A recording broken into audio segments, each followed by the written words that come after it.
Graça e paz, meus amados. Amém? Nós estamos vivendo 2021. O nosso pastor já anunciou que é um ano de vivermos princípios. É um ano de fundamentos. É um ano de aprofundarmos raízes. Quantos aqui querem ter as suas raízes aprofundadas? Entenda, antes de uma árvore crescer para cima, ela precisa crescer para baixo. Amém. Mateus 10, 42 para o Senhor. Antes de uma árvore crescer para cima, antes de uma árvore dar frutos, ela precisa ter raízes fortes. Então 2021 será o ano de você aprofundar raízes. Quantos recebem essa palavra em nome de Jesus? Então repita comigo, 2021 será o ano em que eu aprofundarei as minhas raízes. Abra comigo sua Bíblia, por favor, no Evangelho de Lucas. Evangelho de Lucas, capítulo 14, capítulo 40. Lucas só tem 24 capítulos. De onde eu tirei isso? De onde eu tirei isso? Não sei. Lucas, capítulo 14, verso de número 33. Você disse que 2021 é o ano de você aprofundar raízes. Então vamos. Lucas 14, 33. Você já abriu? Amém? Amém? Amém. Assim, pois, qualquer um de vocês, que não renuncia a tudo quanto tem, não pode ser meu discípulo. Vamos aproveitar que a projeção está ali, vamos ler juntos? Assim, pois, qualquer de vós que não renuncia a tudo quanto tem, não pode ser meu discípulo. Eu quero começar a palavra dessa noite lhe trazendo um trauma de infância que eu tenho. Eu quero começar falando disso. Deixa eu te falar uma coisa, o meu trauma é o seguinte: minha mãe nunca me levou no McDonald's. Nunca. Pode me convidar. Ela nunca me levou no McDonald's. Sabe aquela história de na volta a gente compra? Já te enrolaram com isso? Na volta a gente compra. Mãe, eu quero isso. Na volta a gente compra. Da mesma forma, minha mãe sempre dizia: na volta a gente passa no McDonald's, pastor. E ela nunca passou. Uma vez, já trabalhando, era jovem, eu levei minha mãe no McDonald's. Sabe o que ela comprou? Uma maçã. Já viu alguém comprando uma maçã no McDonald's? É minha mãe. Minha mãe é extremamente natureba. Sabe natureba? É minha mãe. Por isso que ela nunca me levou no McDonald's enquanto eu era criança. E eu tenho trauma disso, eu preciso de cura da alma. Existe um documentário chamado A Dieta do Palhaço. Não sei se você já ouviu falar, mas um repórter, ele se propôs durante um mês a comer exclusivamente no McDonald's. Ele só comeria no McDonald's durante um mês. Ele primeiro fez todos os exames, fez uma bateria de exames, e os médicos atestaram que a sua saúde era perfeita. E ele começou a comer no McDonald's, e em um dia, no dia seguinte em que ele começou a ter dores de cabeça, vômitos, suor e outros males. Em 5 dias, ele ganhou 4 quilos. No 20º dia, ele começa a sentir palpitação no coração. Na segunda semana, ele já começa a sentir depressão. E no 30º dia, no final da sua experiência, ele ganha 11 quilos. Todas as suas taxas pioraram drasticamente. E o que é pior? Este homem levou 14 meses para perder e recuperar a sua saúde, perder o peso e recuperar a sua saúde, que 1 mês de dieta do McDonald's o acrescentou. Isso é a comida fast food. Satisfação rápida, sem nenhuma qualidade. O que nós temos visto nos nossos dias é um evangelho McDonald's. É um evangelho fast food. É um evangelho de satisfação imediata, mas sem nenhuma qualidade. Sem nenhum compromisso com Deus. Sem nenhum compromisso com a palavra. É por isso que pregações rasas geram conversões rasas. Promessas mentirosas geram crentes mimados. Mas nós precisamos entender nessa noite, você diz que quer aprofundar as suas raízes, que Deus não tem compromisso com palavra de homem, Deus tem compromisso com a sua palavra. Deus não vela por palavra de homem, mas Jeremias 1,12 diz que eu, o Senhor, velo sobre a minha palavra para a cumprir. O evangelho que nós devemos oferecer, o evangelho que nós devemos pregar, não deve ser um evangelho de soluções paliativas. Não deve ser um evangelho em que as pessoas se satisfaçam rapidamente, mas que não há nenhuma qualidade. O nosso evangelho precisa ser um evangelho de soluções definitivas. Em Atos capítulo 3, a Bíblia diz que havia um coxo de nascença. E todos os dias, esse coxo era levado até uma das portas do templo, chamada Porta Formosa. Todos os dias, alguns de seus amigos o carregavam para aquela porta. E lá ele ficava mendigando. Mas naquele dia, ele estava lá mendigando. Mas às 3 da tarde, na hora da oração, a 9ª, como diz as versões mais antigas, a Bíblia diz que Pedro e João chegaram no templo. E quando eles chegaram, quando eles viram aquele homem, a Bíblia diz que eles olharam para aquele coxo e disseram: olhe para nós. E a Bíblia fala que aquele homem olha fixamente para os 2 apóstolos, esperando receber alguma esmola. Era só isso que ele recebia. Então Pedro ousadamente diz: eu não tenho prata, eu não tenho ouro, mas o que eu tenho, isso eu te dou. Em nome de Jesus Cristo Nazareno, levanta-te e anda. Então Pedro toma aquele homem pela mão e o ajuda a se levantar pela última vez. E aquele homem se coloca de pé e começa a glorificar ao Senhor. Pela última vez, nós precisamos viver um evangelho que dê soluções definitivas. O objetivo desse documentário que nós falamos era para provar que a comida do McDonald's, além de causar tão mal, a comida dele viciava como outras drogas lícitas e ilícitas. E infelizmente, nós temos visto em nossa geração pessoas viciadas em evangelho fast food. Pessoas viciadas em comidas que não alimentam e só causam destruição. O texto que nós lemos, o texto que você leu de Lucas 14:33, Jesus está cercado por uma multidão. Acompanhe comigo o verso 25. Você está com a sua Bíblia aberta? Mantenha. Sermão expositivo, em homenagem ao Dias Lopes. Verso 25 diz: grandes multidões acompanhavam Jesus, e ele voltando-se lhes disse.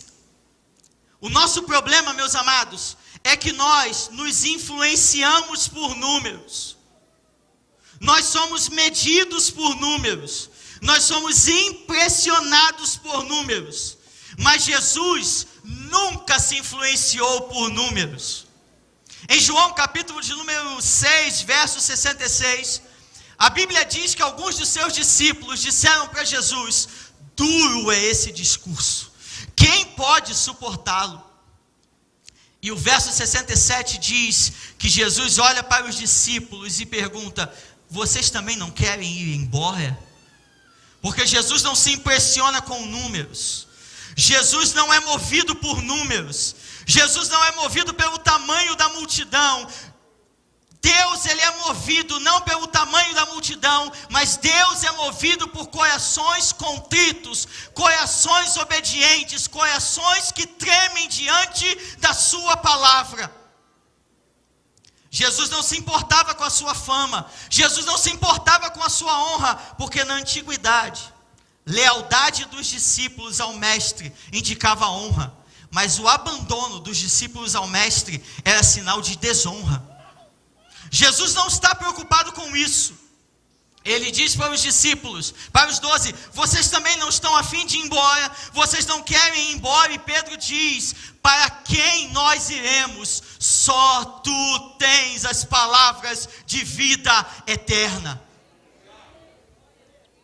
Em Mateus capítulo 7, verso 13 e 14, diz, entrem pela porta estreita, porque larga é a porta, e espaçoso é o caminho que conduz para a perdição, e muitos o encontram.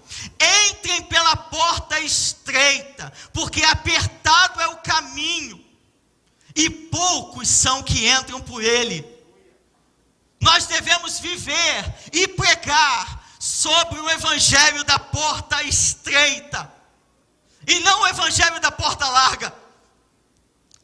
Mas o tema da mensagem dessa noite é o custo do discipulado. Qual é o custo do discipulado? Verso 26 de Lucas 14.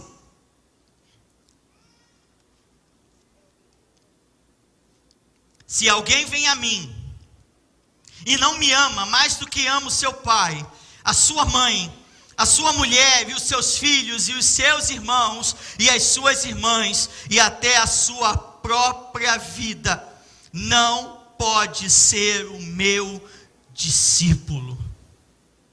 A primeira coisa que nós devemos pagar, o primeiro preço que nós devemos pagar, o primeiro custo do discipulado é relacionamento. O que Jesus está dizendo, o meu maior relacionamento tem que ser com Deus. E naquela época, a principal causa de desvio de alguém, de retrocedimento de alguém, era a família. Hoje, tudo nos desvia. Hoje, tudo nos tira do propósito. Tudo nos rouba do nosso relacionamento com Deus. Internet, novela, vizinhos, fofoca, pecado. Mas a Bíblia diz em Mateus 6,21, onde estiver o seu tesouro, aí também estará o seu coração.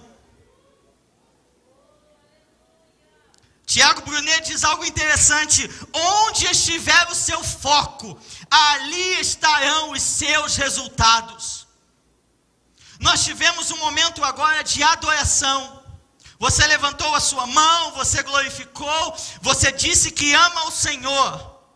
Mas eu vou te dizer algo. Se você me disser onde você gasta o seu tempo e o seu dinheiro, ali eu vou dizer que você ama. Não adianta você dizer que ama o Senhor e não gasta tempo com Ele. Não adianta dizermos que amamos o Senhor se nós não investimos no seu reino, não investimos na sua obra, não investimos no nosso relacionamento com Ele. Eu vou te dar um exemplo. Esses dias, eu queria fazer um curso. Aquele curso. E a minha esposa queria fazer um outro curso. E eu não tinha condições de pagar os dois cursos, para mim e para ela. O curso dela custava uns 10 a 15% a mais. Deixa eu te fazer uma pergunta. Entre o meu curso e o dela, quem está fazendo o curso agora? Quem está fazendo o curso? Ela. É claro. Por quê? Porque eu invisto naquilo que eu amo. Eu preciso entender isso, você precisa entender isso. Não adianta você dizer que ama o Senhor, se a sua Bíblia só é aberta no domingo. Não adianta você dizer que ama o Senhor se você não ora, se você não tem uma vida de oração, se você não tem uma vida devocional, se você não tem uma vida de leitura da palavra. Você está se enganando com falsos discursos. Mas nós trocamos Deus por tudo. Por tudo.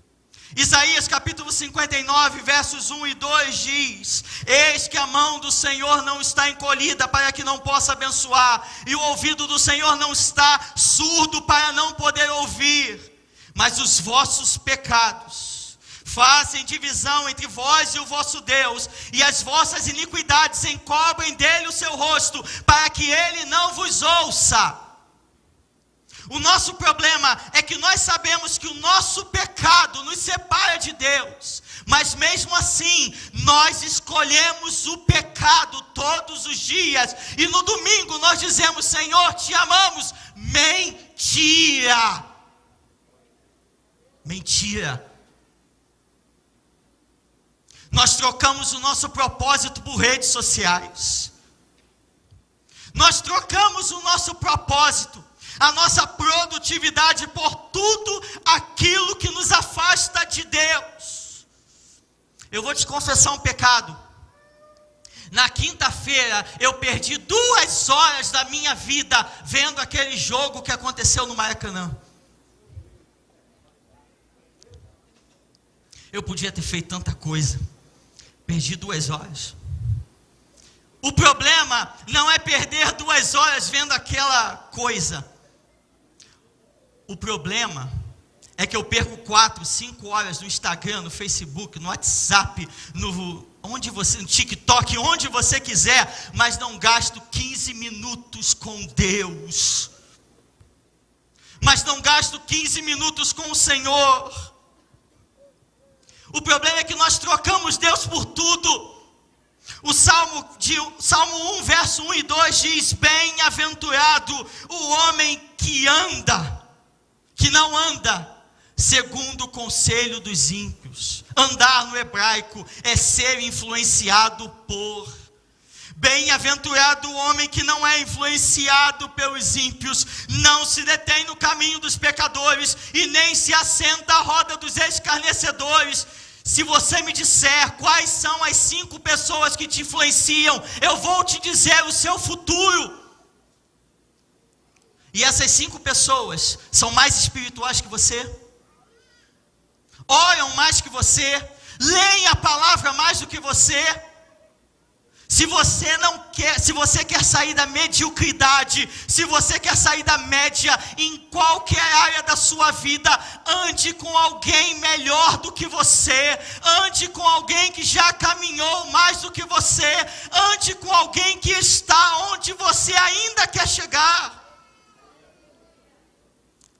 Mas nós não selecionamos quem nos influencia. Nós não selecionamos quem nos influencia. Verso 27, capítulo 14, de Lucas. Segundo ponto. E quem não tomar a sua cruz e vier após mim, não pode ser meu discípulo. Eu preciso, diga isso comigo por favor, eu preciso morrer. Gostou disso? Eu preciso morrer.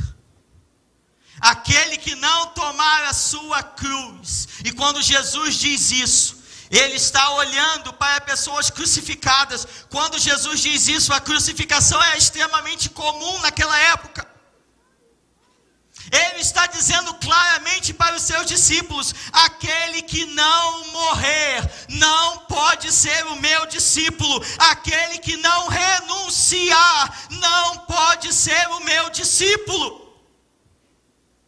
Mas o que eu preciso renunciar? Primeiro, eu preciso renunciar o pecado.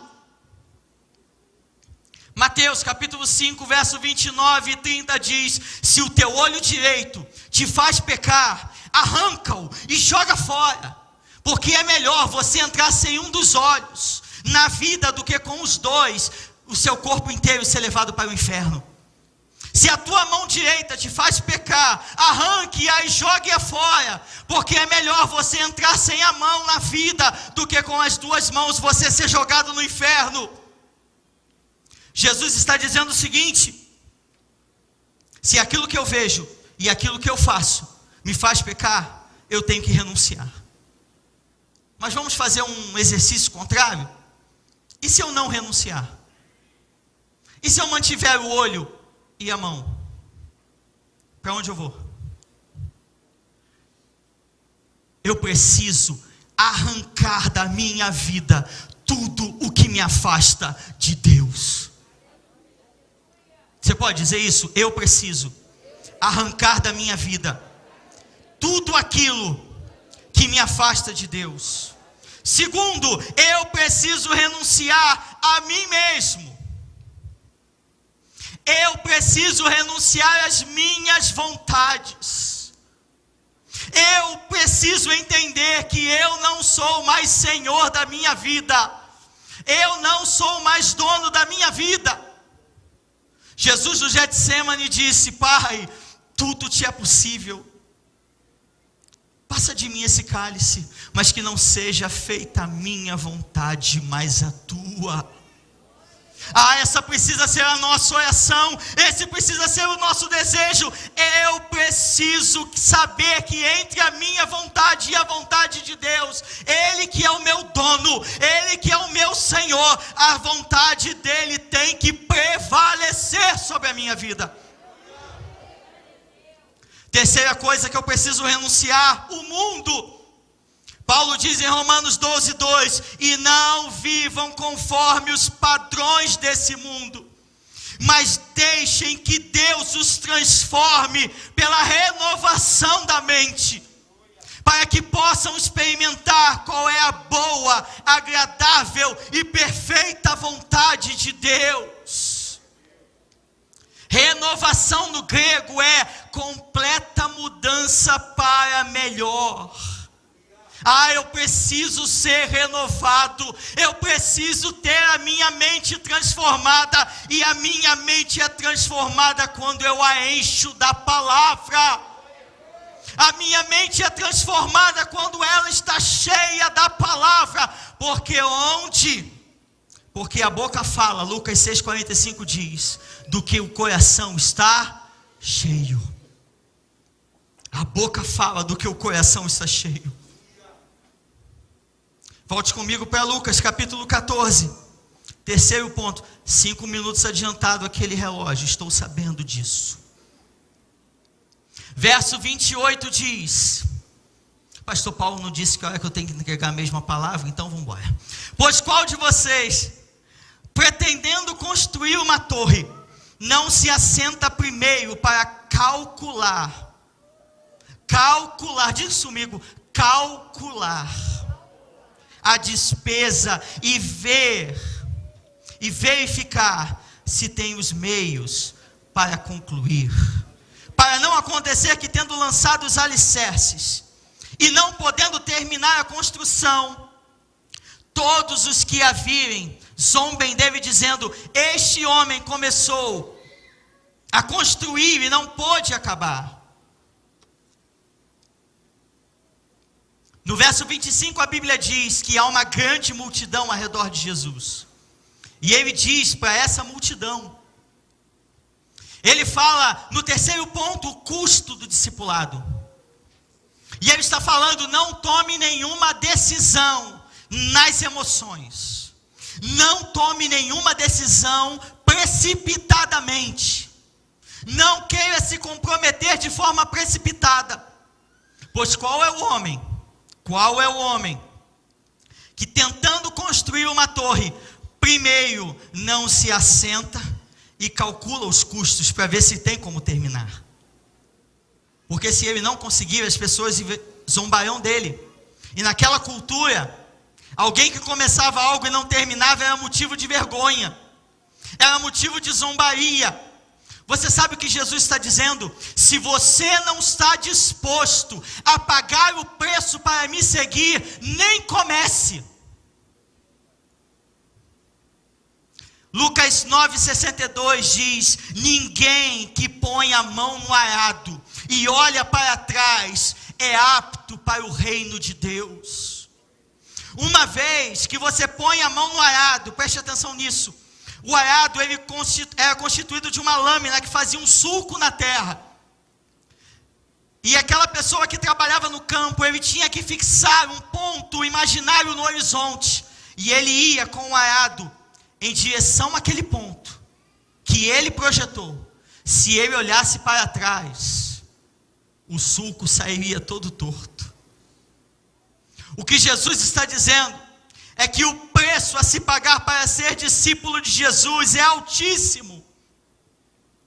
Decida com calma se você quer pagar. Mas Hebreus capítulo 12, versos 1 e 2 diz: visto que temos uma grande nuvem de testemunhas, deixemos para trás todo o peso e pecado que tão firmemente se apega a nós, e corramos com perseverança a carreira que nos está proposta, olhando firmemente para Jesus, o autor e aperfeiçoador da nossa fé. Eu começo e deixo de olhar para trás quando eu sei para quem eu estou olhando à minha frente. Tão importante quanto deixar de olhar para trás é saber para quem eu olho, é saber qual é o meu alvo, é saber qual é o meu objetivo. Nenhum lugar da Bíblia, em nenhum versículo da Bíblia, você verá alguém olhando para outra pessoa que não seja Jesus.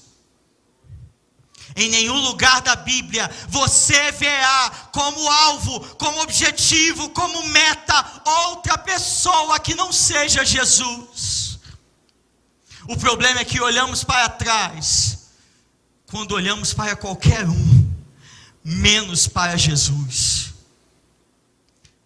É por isso que há tantos, há centenas aqui nessa noite, mas há centenas que já estiveram aqui e não estão mais.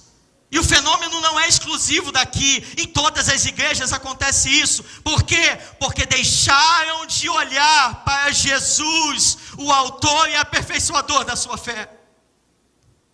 Mas agora, nesse momento, do outro lado do mundo, há pessoas que estão morrendo por Jesus.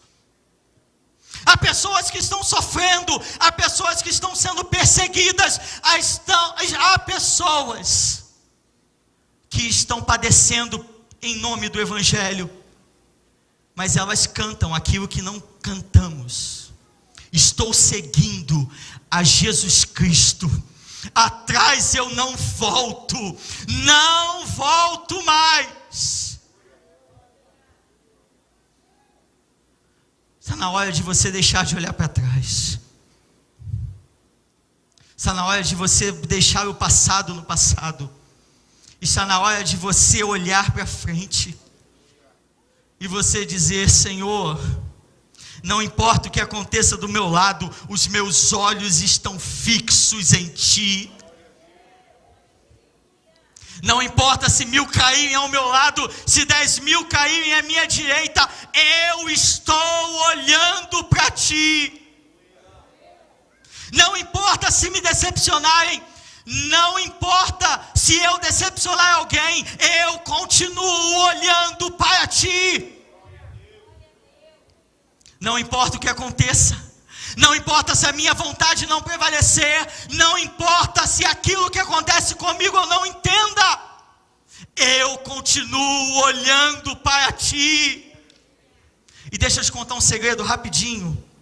Deus não vai te revelar tudo, porque se Ele dissesse para você tudo, se você entendesse tudo, você seria Deus. É por isso que Deuteronômio 29 diz que as coisas ocultas pertencem ao Senhor, mas as reveladas Ele nos deu a nós, aos nossos filhos, para que o obedeçamos. Então Deus nunca vai te revelar tudo, porque Ele quer que você tenha confiança nele. E você diga: ainda que eu não entenda, ainda que eu não veja, ainda que eu não sinta, ainda que os meus sentidos não enxerguem, ainda que os meus sentidos não captem, eu continuo olhando para Deus. Volta comigo, Lucas 14, o último ponto. Verso 31 diz: ou qual é o rei que, indo para combater outro rei, não se assenta primeiro para calcular se com 10.000 homens poderá enfrentar o que vem contra ele com 20.000? Caso contrário, estando outro ainda longe, envia-lhe uma embaixada pedindo condições de paz. Jesus está dizendo: me seguir é guerra. Não ache que me seguir são férias no Caribe. Me seguir é guerra. Paulo diz isso em Efésios capítulo 6, verso 12, porque a nossa luta não é contra o sangue e a carne, mas contra os principados e as potestades, contra os dominadores desse mundo tenebroso, contra as forças espirituais do mal nas regiões celestiais. Jesus disse em Mateus 12, 28, se eu expulso demônios pelo Espírito de Deus, a vós é chegado o reino de Deus. Mas Marcos, capítulo 16, verso 17, nos dá uma boa notícia. E estes sinais seguirão aqueles que creem. Você crê? Estes sinais, fica com a sua mão levantada, por favor. Estes sinais seguirão aqueles que creem.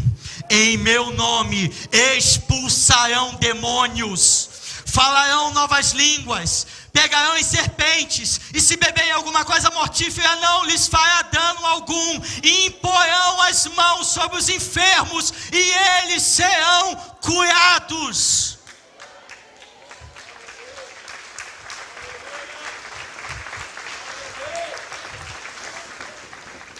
Isso precisa nos acompanhar, meus amados. Em Lucas capítulo 10, verso 19, diz: eis que vos dei autoridade para pisarem serpentes e escorpiões, e sobre todo o poder do inimigo, e nada absolutamente vos causará dano. Nada. Ainda em Mateus 16, 18, sobre esta pedra edificarei a minha igreja, e as portas do inferno não prevalecerão contra ela. Porta é um instrumento de defesa. O que Jesus está dizendo é que a igreja vai avançar sobre o inferno, e as portas do inferno não vão prevalecer. As portas do inferno serão arrombadas pela igreja, e nós vamos tirar de lá tudo aquilo que nos pertence. Então pode comemorar, porque aquele parente seu que está de trás da porta do inferno, você vai lá na autoridade do nome de Jesus, e você vai arrancar, você vai arrombar aquela doença que está na tua casa, você vai impor as mãos, e em nome de Jesus haverá cura. Aquela situação vai mudar em nome de Jesus, porque há um poder, há uma autoridade sobre a tua vida. Há uma graça, há um poder sobre você. Você precisa entender isso, nós precisamos. Só que muitos de nós fazemos acordo com o diabo, pastor. E eu estou terminando aqui. Diabo, não me atrapalha não, mas também não te atrapalho. Não faz nada comigo, mas eu também não faço nada contigo. Eu só venho domingo, no culto das 18, dizimo de vez em quando, mas eu não prego para ninguém, eu não oro por ninguém, eu não faço nada. Queridos, em nome de Jesus, se você é discípulo, você está numa guerra, querendo ou não, e você precisa entender isso. Só que do teu lado há o poder que criou os céus e a terra. Com você está o mesmo poder que ressuscitou a Jesus dentre os mortos. O problema é que nós fazemos acordo. Pode ir, Moisés, mas ficam os filhos. Pode ir, Moisés, mas não vão muito longe. Pode ir, Moisés, mas ficam os gados. Nenhuma unha do que o Senhor me deu vai ficar no Egito. Nenhuma unha do que Deus te deu vai ficar no Egito. Então nessa noite levante-se como um guerreiro. Levante-se como um discípulo guerreiro. Porque nessa noite nós vamos fazer oração de guerra. Você é mesmo discípulo? Verso 34. O sal é certamente bom, mas se o sal se tornar insípido, sem gosto, como lhe restaurar o sabor? Impossível. Não presta para nada. Jesus diz em Mateus 5,13, só serve para ser pisado pelos homens, porque no templo de Salomão, no templo de Herodes, desculpe, o mármore do chão do templo de Herodes no inverno era escorregadio, então jogava o sal para as pessoas pisarem e não escorregarem. Feche seus olhos, por favor.